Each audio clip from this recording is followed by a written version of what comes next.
આજે થરાદ મુકામે થરાદના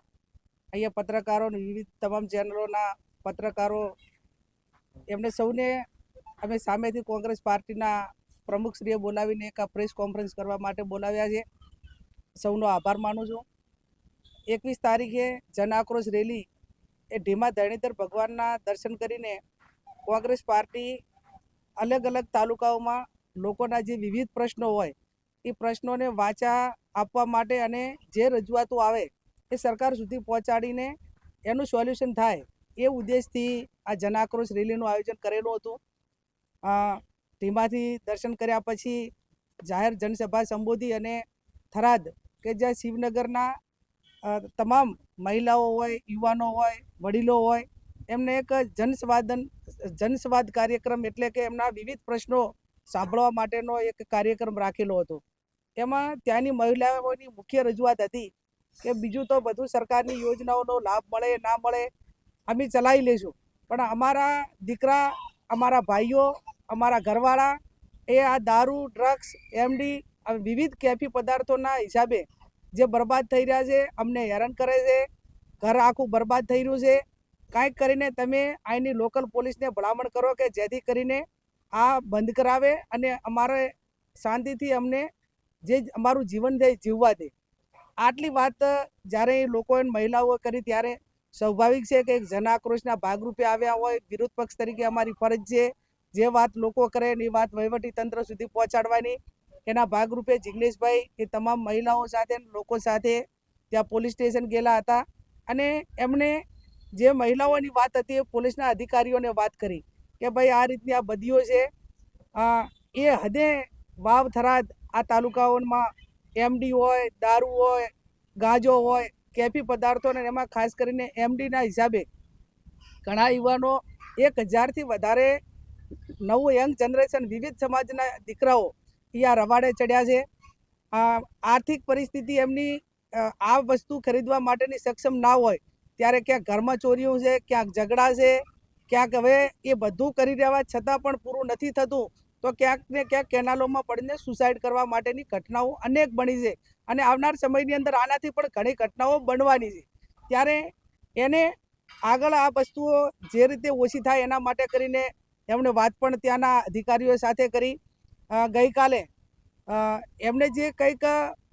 પટ્ટા ઉતરાવવા માટેની વાત કરી તો સ્વાભાવિક છે કે ગાંધીના ગુજરાતમાં તમામ કેફી પદાર્થોનું વેચાણ ઉપર પ્રતિબંધ છે. ચાહે દારૂ હોય, ડ્રગ્સ હોય, આપણો ગાંજો હોય કે જે વિવિધ તમામ પ્રકારની જે નશા વસ્તુ કહેવાય, કેફી પદાર્થો કહેવાય, એના ઉપર વેચાણ ઉપર કાયદાની જોગવાઈમાં બંધારણ પ્રમાણે બંધ છે અને એ ચાલુ હોય તો સ્વાભાવિક છે કે ગૃહ વિભાગના કાયદા કહે છે કે જે વિભાગમાં જે એસપી હોય, પીઆઈ હોય, પીએસઆઈ હોય કે જે પોલીસના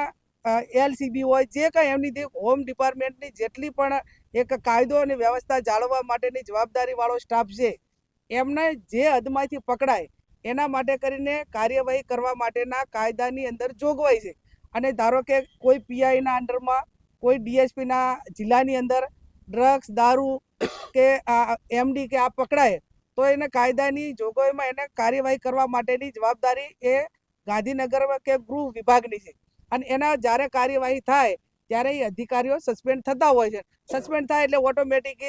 એના જે કંઈ એની જવાબદારી છે એ એના ઉપર ડ્યુટી ઉપર રહેવા દેતા નથી. તેને એક જાતના એને કહેવાય કે પટ્ટા ઉતારવાની વાત તો એક આપણે એક અનલીગલી પણ સત્તા ઉપરથી એટલે કે ડ્યુટી ઉપરથી એને દૂર કરવામાં આવે છે. આ રીતે કાયદાની વાત એમણે કરી હતી પણ હું માનું છું ત્યાં સુધી હદ કરી છે અહીંના બુટલેગરો કે જેમને એક ભીડ ભેગી કરવા માટે કરીને જાણે એમને આમ બીડું ઝડપ્યું હોય અને એમને ગઈકાલે થરાદની અંદર મહિલાઓને આગળ કરી. હું તો એ મહિલાઓને પણ વિનંતી કરું છું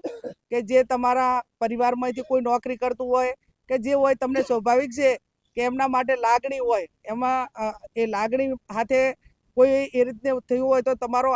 જે કહે છે આત્મા કે તમારો જે કે છે એ પણ દુભાય. પણ વાત એટલી છે કે તમે બધાએ જે રેલી કાઢી એ અમને પોતાને એવું લાગે છે કે બુટલેગરોને એને પ્રોત્સાહન આપવા માટે અને આ ડ્રગ્સ હોય, દારૂ હોય, ગાંજો હોય કે કેફી પદાર્થો વેચવાવાળાને પ્રોત્સાહન આપતું આ એક રેલીનું આયોજન કર્યું હોય અમને પોતાને લાગે છે. પોલીસ અધિકારીઓ એને એમ લાગતું હોય કે અમારું સૌમાન ગવાણું છે અને અમારા માટે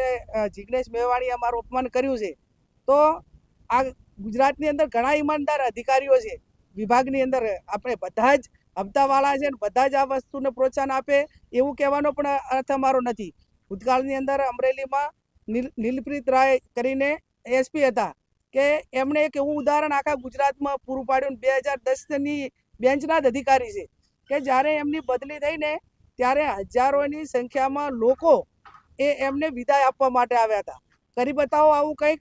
તો અમે કોંગ્રેસ પક્ષ તરીકે સન્માન કરીશું ને હાજર રહીશું અને જાહેરમાં વખાણ કરીશું કે અહીંના ડીવાયએસપીએ આ તમામ બદીઓ ડાબી છે, તમામ બુટલેગરો જે બેફામ હતા એમને કંટ્રોલ કરીને અહીંયા લોકોને કાયદો અને વ્યવસ્થા પૂરું પાડ્યું છે, મહિલાઓની સુરક્ષા માટે પૂરું કામ કર્યું છે, યુવાનોને બરબાદ થતા બચાવ્યા છે. આવું કામ કરશે ને તો અમે પોલીસને જાહેરમાં અભિનંદન આપશું. ક્યાંક વિધાનસભાનું ગૃહ હશે તો પણ એમનું નામ જોગ અભિનંદન આપશું. પણ કરોડોના હપ્તા લેવા છે અને બીજા ગરીબ પરિવારોને બરબાદ કરવા છે. હું તો એમ માનું છું કે નાની ઉંમરે જે મહિલાઓ વિધવા થાય છે અને એમના બાળકો રઝળે છે,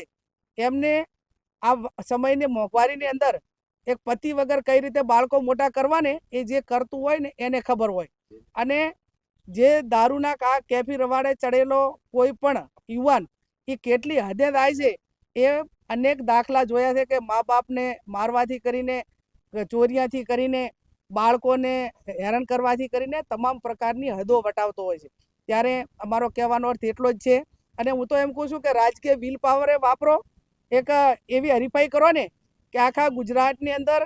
આ વાવ થરાદ જિલ્લો હોય કે વાવ વિધાનસભા હોય કે થરાદ વિધાનસભા હોય, એવો ટાર્ગેટ નક્કી કરો અને એવો સંકલ્પ કરો કે અમે રાજકીય વિલ પાવર સાથે કહીએ છીએ કે અમારી વિધાનસભાની અંદર એક પણ ટીપું દારૂ મળે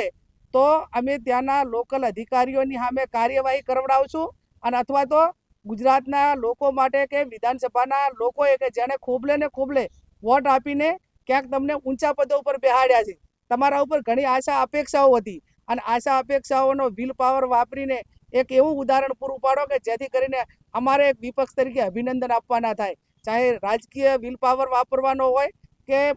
બ્યુરોક્રેસી એટલે અધિકારીઓએ એનો પાવર વાપરવાનો હોય, તો આ બાબતમાં જે આ જિગ્નેશભાઈ માટે કરીને કે એક દબાવવા માટે, અને અમે ડંકાની ચોટ ઉપર કહીએ છીએ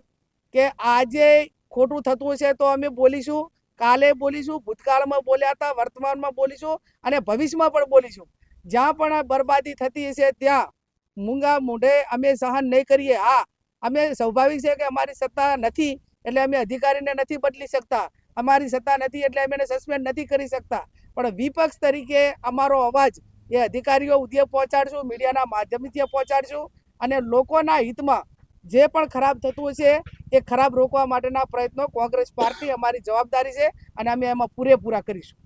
પટ્ટા ઉતારવાનું નિવેદન છે જિગ્નેશ મેવાણી, કોંગ્રેસ કઈ રીતની જોવે છે, આટલું મોટું નિવેદન કેમ કરવામાં? સ્વાભાવિક છે, જ્યારે